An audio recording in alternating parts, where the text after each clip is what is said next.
Hi, I'm Mike Collins. I'm the founder and CEO of Alumni Ventures. Today's masterclass, how VCs think different. Little callback there to Steve Jobs and Apple, but exploring the mindset, the strategies, the tactics of venture capitalists.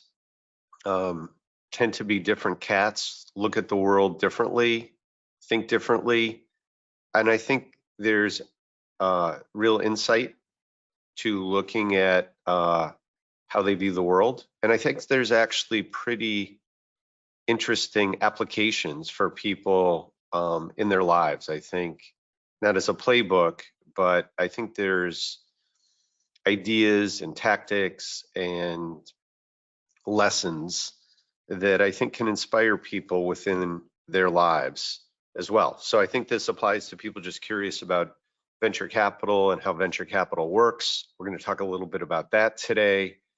Um, uh, but yeah, let's get going. Before we get started, yes, disclosures. So today's opinions are, let me get this right. We're speaking today about Alumni Ventures and our views of the associated investing landscape. This is not an offer to buy or sell securities. Those are only made pursuant to formal offering documents for a fund. So with that, a little bit about me.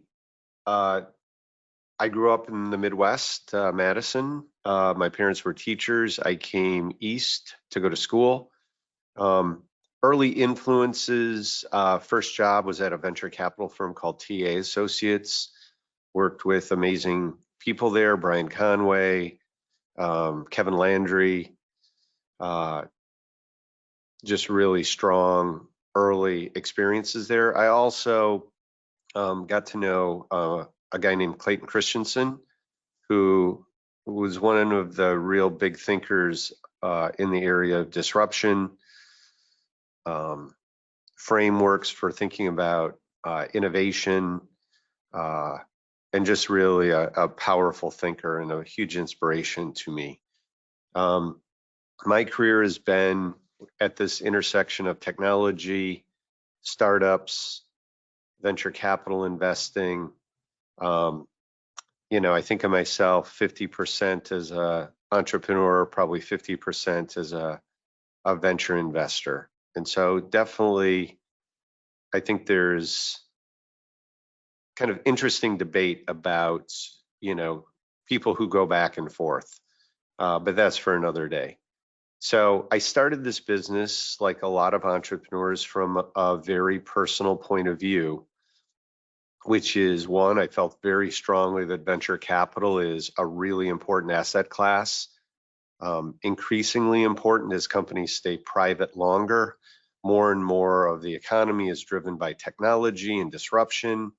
If one is only investing in public companies, I think there is a lot of value created that you're missing out on. And it's really a case where, institutions get that value and that diversification and those insights, and retail investors don't, I think is atrocious, frankly. So my small mission is to do what we can to put a dent in that universe. So we started Alumni Ventures about a decade ago to bring smart, simple venture portfolios to retail investors. Next slide. And we've done well. Our secret sauce is our networks.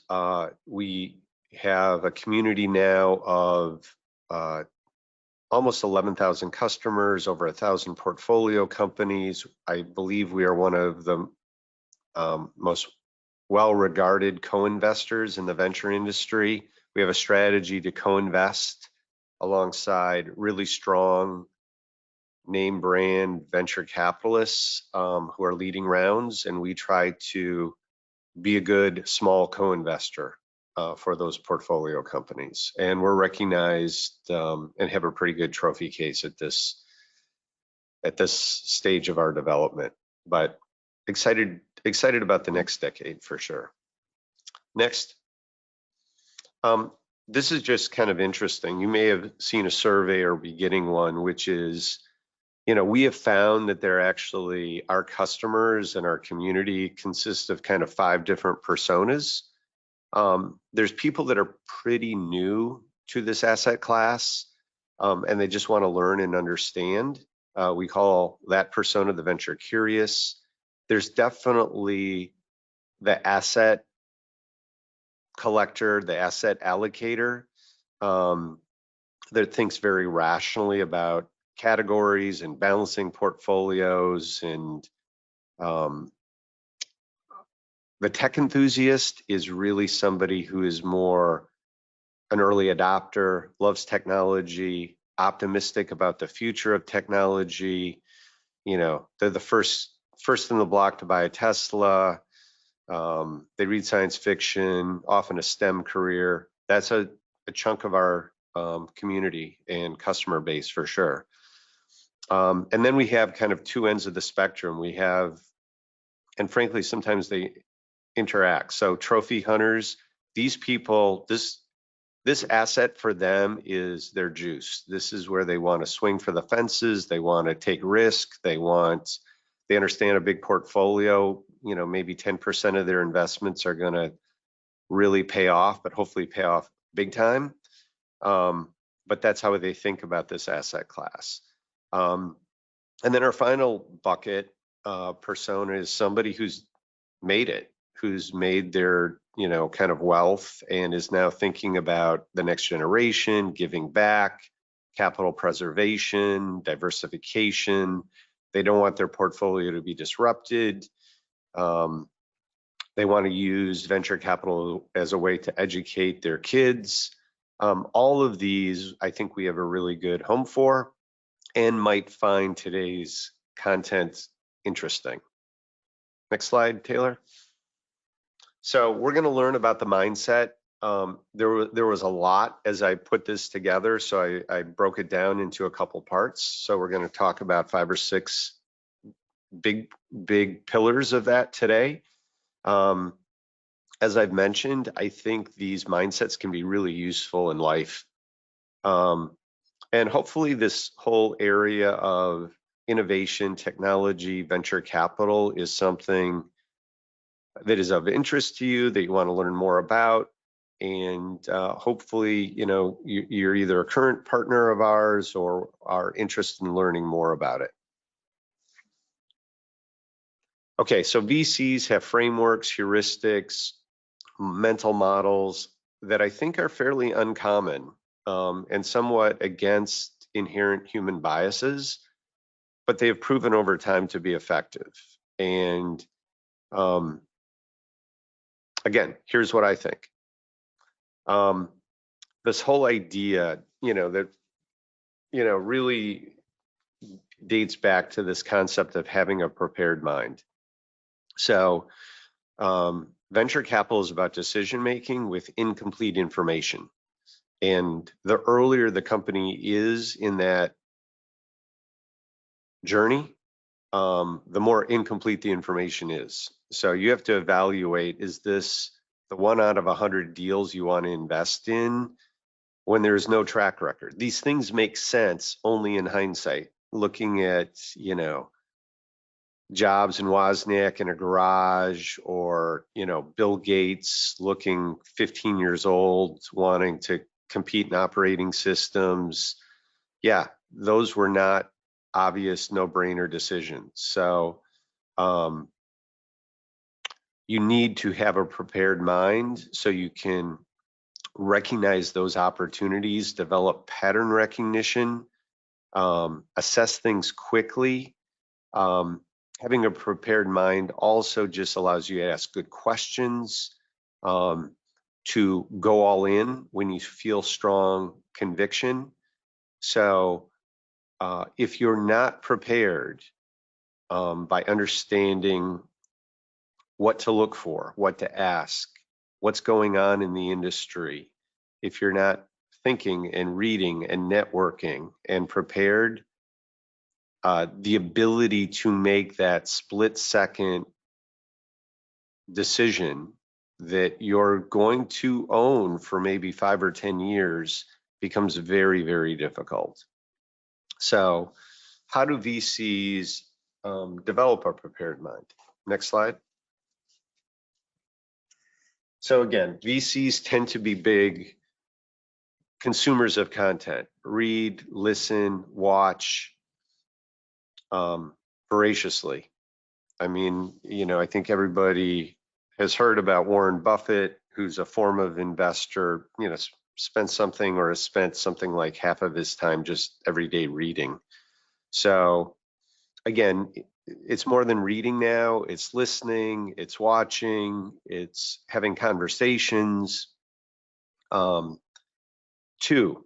prepared mind. People, good venture capitalists I've seen get out. They get out into new environments where they're able to make connections, see different patterns, have strong convictions loosely held is a really famous saying within venture capital, which is the ability to change one's mind.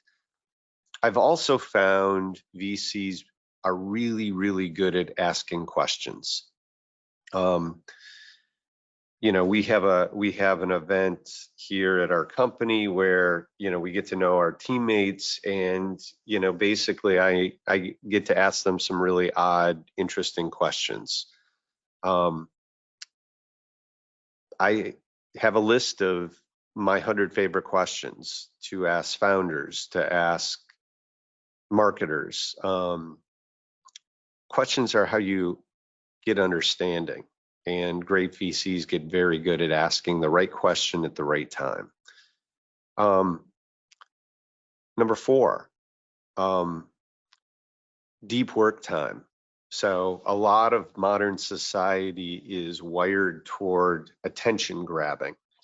And so it is very important for venture capitalists to find time to do deep thinking, do work, write.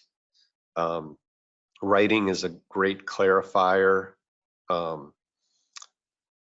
We really look, most VCs write down investment memos, write down meeting notes, and the great ones find time to block out every day. For me, I'm a morning person, so that time for me, deep work happens between 5 and 8 a.m.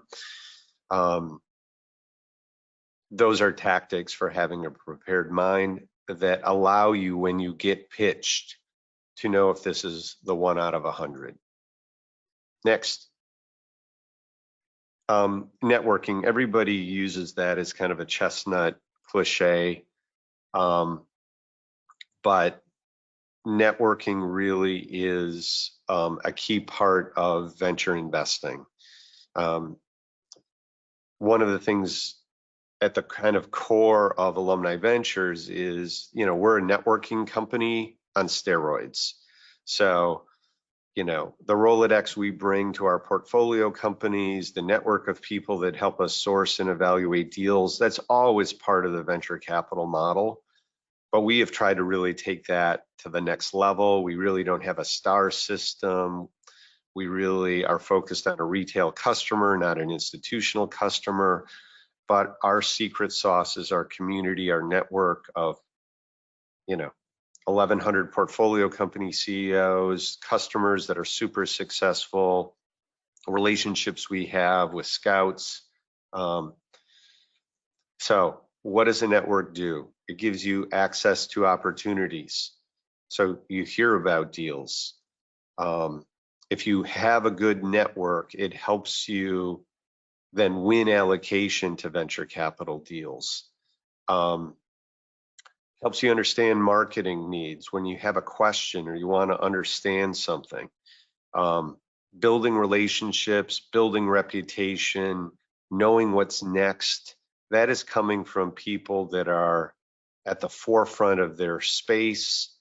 It is, venture capital is clubby, it is a network, there's geographic communities and networks that you have to be plugged into if you're going to get access to the very best deals.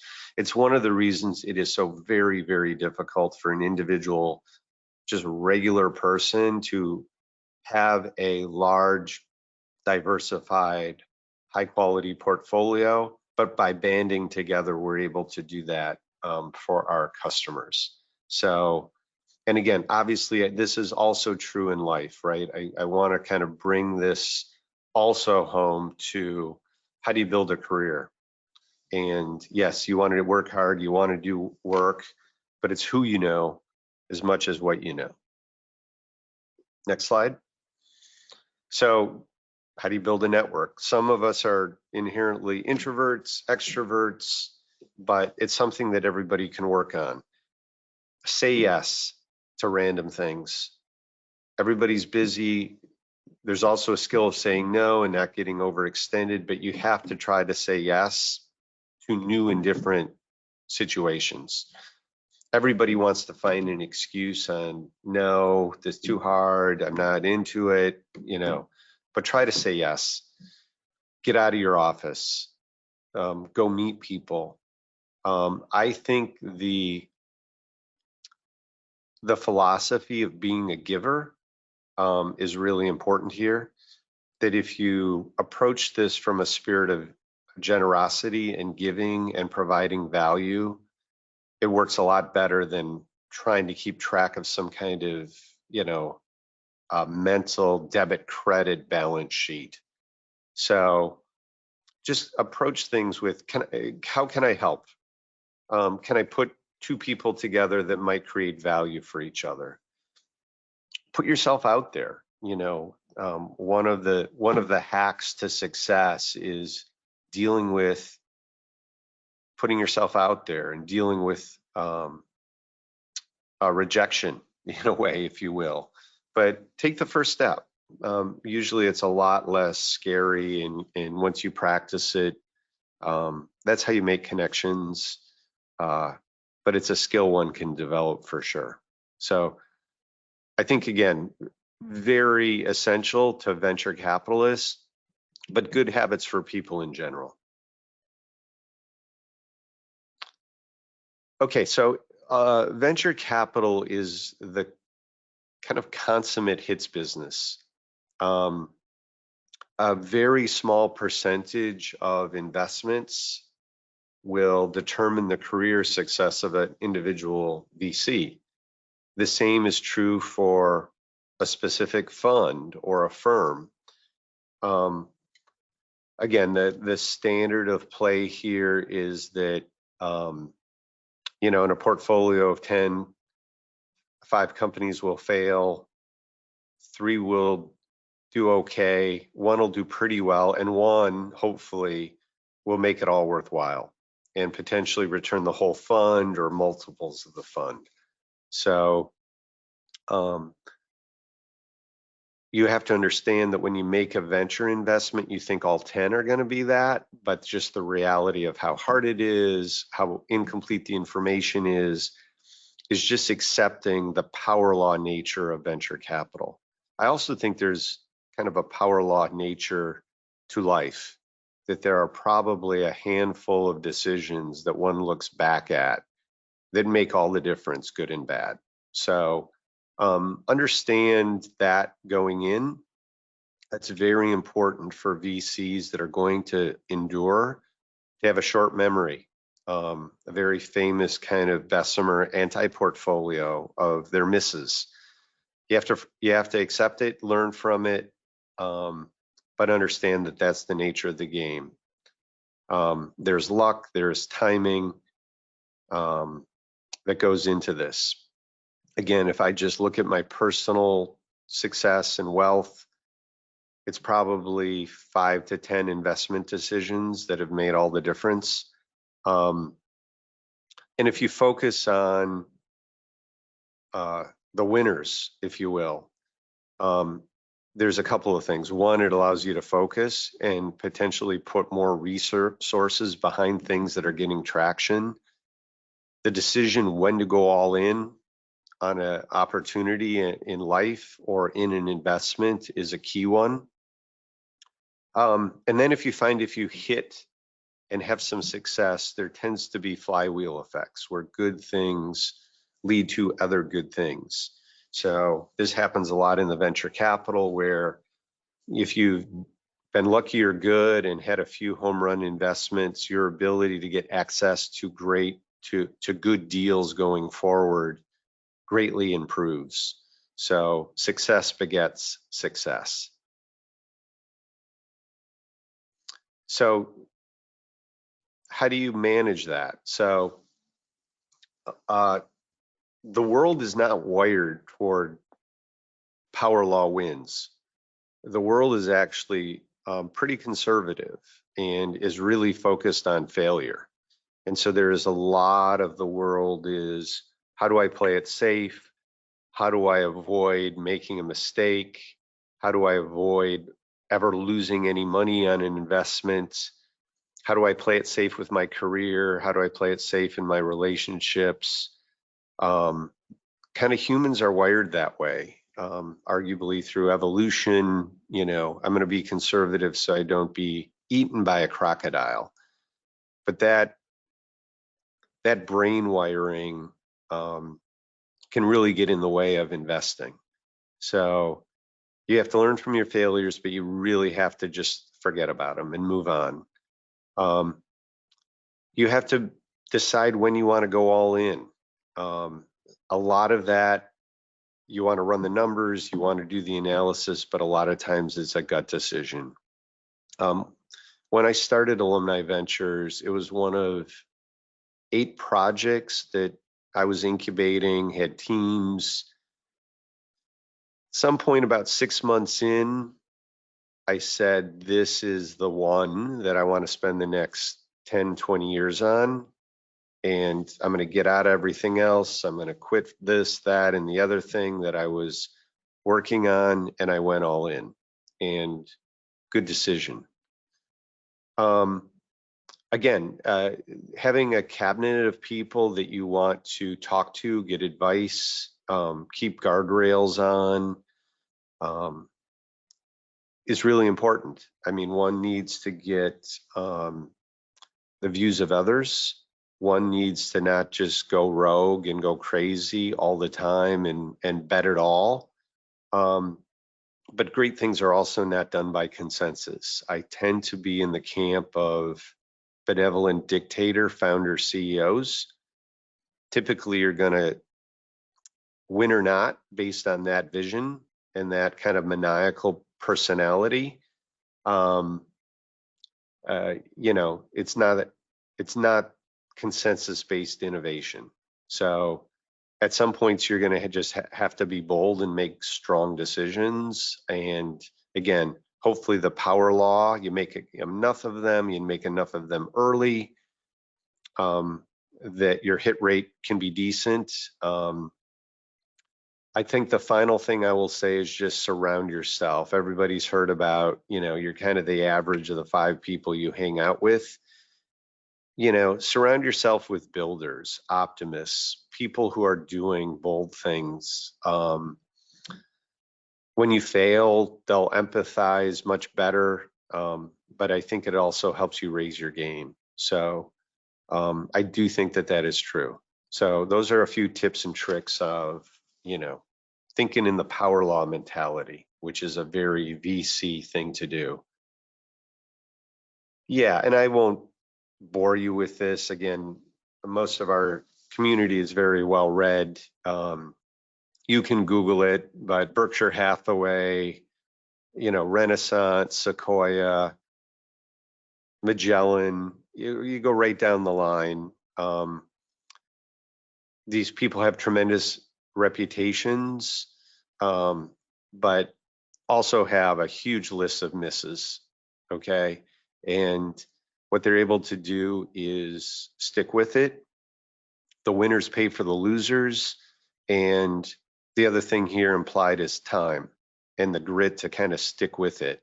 Warren Buffett, the percentage of his wealth that was created because of he's just old and compounding, and he stuck with it and ran something for 60 years.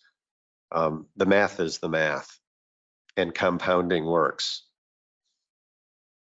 So part of prepared mind, part of the ability to kind of go all in is actually saying no quickly to a lot. And obviously this comes with the cost that you're going to miss stuff, but developing strategies to be able to professionally say no quickly. You're going to have a framework. You're going to keep high standards. It's much more efficient. You can stay focused. You develop a reputation for doing certain things a certain way. One of my big criticisms of VCs is ones that refuse to say no, and they drag people along, and entrepreneurs are hopeful people. And the truth is this company has no chance of being funded by this firm at this time, but they don't get a clear no. So, we work really hard in building systems that allow us to say no quickly. For example, we only co-invest alongside really strong lead investors, and a lot of companies don't have that. And if it's really early stage, it has to be kind of an A-list syndicate, not a firm. But those allow our teams to kind of say no very quickly to 9 out of 10 deals or more. So those kinds of rules of thumb, help. So again, a lot of things we're talking about here are not absolutes. They're yes buts. They're the golden mean. But yeah, developing ways to say no and to stay focused and to have a framework on the side of what am I looking for, whether that's a stage, whether that's a sector where there's the answers to these 10 questions, of which before we look at it, 8 out of 10 of them have to be answered. Those kinds of systems that can focus and allow you to kind of get the noise out of the equation so you can really do your due diligence and work on important things, really important. So again, kind of the yin and yang of saying yes to certain things that can kind of stimulate your mind, expose you to new people, allow you to network. But in the day-to-day flow of deal after deal after deal, how do you triage that to a small group of things that fit your criteria? So again, great application for life. How do you build your network? How do you think in the power law? How do you say no to a lot that is going to distract you, that is not getting you to where you want to go? I think it's a really important tool that venture capitalists have to have. Okay, and number 5. Oh, so sorry. You want to be professional. You want to say no gracefully. You are going to turn down somebody who is going to be hugely successful. If you have a framework, that helps. Say no fast and early. Do it with humility. Again, great VCs are kind of time management and efficiency gurus. They're those people that are thinking about, how do I multitask? How do I do this, then that, including, scheduling out their days and their appointments. And, they're the folks that schedule working out and family time and vacation time and deep work. And they're focus fiends. So when they are locked in, they are locked in. And so their ability, and again, a world which is encouraging you to get distracted, they find ways to stay maniacally focused. Next. Okay, so we're going to take questions for a minute here to break it up. I've talked at you along, so let me pull up some of the ones that have come in. How does Alumni Ventures source investment opportunities? What makes our approach unique? Yeah, I talked about this a little bit. Our network is how we source things. So a lot of our, we have a dozen teams. They're all focused. They all do their own deals. They all have their own networks. A lot of them have vertical markets or opportunity segments of the market that they're looking at. So for example, we have a seed team, we have a strategic tech fund, we have an AI and robotics, blockchain, etc. So part of being T-shaped is you have to be a good athlete. You have to know how to ask questions. You need to develop some pattern recognition. But if you also develop some expertise in specific segments, you can develop a really good network, especially early stage. A lot of deals are within a network, a community.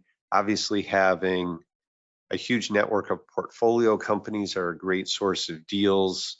The fact that we're a co-investor only allows us to play with everybody. So there are times when, there'll be two name brand firms competing for a deal, and no matter who wins, we're going to be the small co-investor. We work really hard to add value and develop a great reputation of being helpful to our CEOs and not bothersome. So our strategy is to work with the founders and the CEOs and to help them even before they're raising, maybe introduce them to leads. So, we have a really good, I think, reputation for being founder friendly. We just recently won a pretty important award in that regard. So that reputation gets out there that we're a really good co-investor when you're raising money. So that's how we get in. What ongoing education do you offer your investors? This is a big deal for us. We're, if not one of the leading retail venture capital firms. We are built from the ground up to deal with successful, accredited retail investors. And my parents were teachers, so we love talking about it. We're very transparent. This is an example. So we're always doing webinars, we're writing blogs. Some of that's exclusive for our customers. Some of that we just publish. We publish our investing ideas. We work really hard to do announcements when we make an investment. Our teams do a little recording when we make an investment about why we made the investment. We interview our portfolio companies. Yeah, I'm super proud of the content we create for our community and our investors. What timeline for liquidity events happen within venture capital? Yeah, so again, some basics of venture capital. The basic rule is you try to invest early. You create value because the value of the company and the stock increases over time. You like to monitor your portfolio, put more money to work in the companies that are doing really well. It is a long journey. Typically a company will take anywhere from 4 to 7 years from the time you make an investment to the time there's an exit. Sometimes with the great companies, it's even longer. Usually it's really important to understand this, that, the first 3 or 4 years of investing in a venture fund, you're mostly going to hear bad news, because the first years it's kind of, the companies that don't get product market fit kind of fail early. And the ones that really are figuring out take longer. So there's kind of a J curve. So it takes patience. The way to do it is annual allocations. But yeah, long-term illiquid asset class. But typically, investors understand that. And again, if you look at the billionaire class, endowments, pension funds, sovereign wealth funds, they understand that this is an important part of a diversified portfolio in the modern age. And they just, allocate the appropriate amount. A lot of our investors put kind of a budget together. We work with them on a venture plan. Sometimes they allocate part of their long-term kind of retirement 401k money to this, which is a decent time frame match. How How do VCs get paid? Yes, VCs get paid. Typically, there is a fund and there's an annual fee, and that there is usually some kind of profit sharing after capital is returned. So I'm simplifying it greatly. Depending on the fund, you want to look in the specifics of it, but you will hear the term 2 and 20 quite often, which is a 2% annual fee each year for the 10 years of the fund. And then VCs typically are getting a percentage, 20%, 2 and 20. The 20% is 20% of the profits. So that's how that works. How do you win allocation in competitive startups that have a lead like Sequoia or an Andreessen? Yeah, well, first of all, among our most common lead investors are, Sequoia, Khosla, Andreessen, Benchmark, USV, etc. They're the lead, we're the co-investor. So, it's kind of the difference between if you're an entrepreneur being married and an aunt or an uncle. So we try to be a good aunt, good uncle. We leave you alone, but really try to be helpful if you need help. And we do that by leveraging our network. And so again, if you look at what most entrepreneurs want from their co-investors, they want help. They want help networking. They want help getting new customers. They want introductions to other sources of capital. They want help in recruiting. So we use our network, basically have productized that through something called CEO services to provide that value to our portfolio companies. So just one example, last night, half hour, I was on the phone with 8 or so AV portfolio companies. And we were just getting together and chatting about issues that they were facing related to last night's topic was, remote work and kind of the emerging office environment, where they stood, how they were thinking about things, kind of Chatham House rules. But that's really valuable to an entrepreneur that, there are certain things that it's a lonely job. They don't even want to talk to their lead VC about it because they don't want to show any weakness or struggles or problems. And sometimes you really have to walk in the shoes of an entrepreneur to understand what they're going through. So we try to add value any way we can. Okay, the more questions. These are all great. Again, encourage people that still have questions to hop on the phone with us. So just a couple more slides and I'll wrap up. Again, a few things on venture capital. As I mentioned, there are different personas. It's about diversification. It is about the potential for returns. There are different personas that want different things out of it. Some want impact. Some want to swing for the fences. Some want to check box on asset allocation. Some want to hedge their portfolio. Some want insights into what's going to be next. How is AI going to affect my career? What tools might happen? How is this going to impact my kids and their life? A lot of our investors are looking to network, meet other like-minded people. The reasons are personal and they vary. And I think we try to offer really good solutions for retail investors, no matter what their interests are. But those are the reasons. I've talked, I think, already pretty well about Alumni Ventures. I'll just underscore we were designed for what I felt I wanted as a retail investor. Low minimums, transparency, lots of education, and most importantly, help me put together kind of a top tier diversified portfolio. I mentioned several times we're co-investors. There is strong correlation between the best venture deals and they have the ability to pick their lead investor. So I'm not saying the folks at these firms are smarter than the people down the street, But if you're an entrepreneur and you've got a kick-ass startup that's crushing it, you have your pick.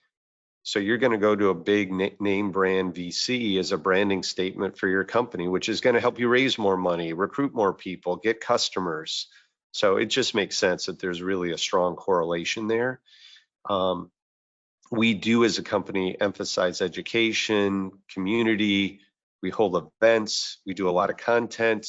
We try to be transparent because our network is our secret sauce. It is our competitive advantage.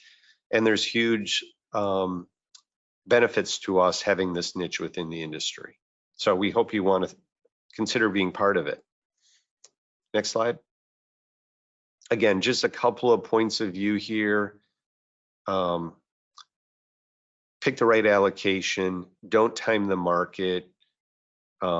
Annual allocation. Reinvest the winnings. Compound over time. That's just good investing, period. Especially true in venture capital, where it is such a hits business. Again, I've made the case why strong leads, good people are the way to go. People who do well in this industry also just tend to be open-minded, curious, learning people. It's just well suited because the world is changing and technology disrupts, and you have to kind of lean into that. And if not, it's not the right asset class for you. Just put your money into a ETF and live the rest of your life. Okay, next. So where to start? For the venture curious among you that are earlier in your journey, just get educated. There is a lot out there now between AI and online resources and podcasts, orders of magnitude than even a decade ago. You can learn about this if you really put in the time. Pick an appropriate allocation, talk to your people. Some of our investors, probably the majority, are kind of, I'm going to make this investment myself. The other half is kind of, I want to consult with my financial advisor, my partner, whoever, bring them along. And look for people you want to work with. I mean, again, I just think, like a lot of the things I talked about today, yeah, this is venture capital. This is how VCs think. And I'm sure I'm biased, but I do think there's a lot of good general life habits kind of within these frameworks. Okay, so last slide. Thanks for attending today. Hopefully there was a nugget or two that you got out of it. Venture capital is a tremendous asset class. Amazing people, both VCs and entrepreneurs. There's an art, there is a science, there is counteracting kind of human biases is one of the big arbs within venture investing. Kind of being a good investor is kind of fighting your nature, I think is true. My personal point of view is this asset class belongs in a lot more portfolios than it is in. We want to help you understand and figure out if it's right for you with your team. So give it some thought. There is a part two. Again, I went on 45 minutes already today. There's another half dozen things that I share. So again, if this resonated at all with you, look for part two. So with that, I'll wrap up. Thanks for your time and attention. Be well.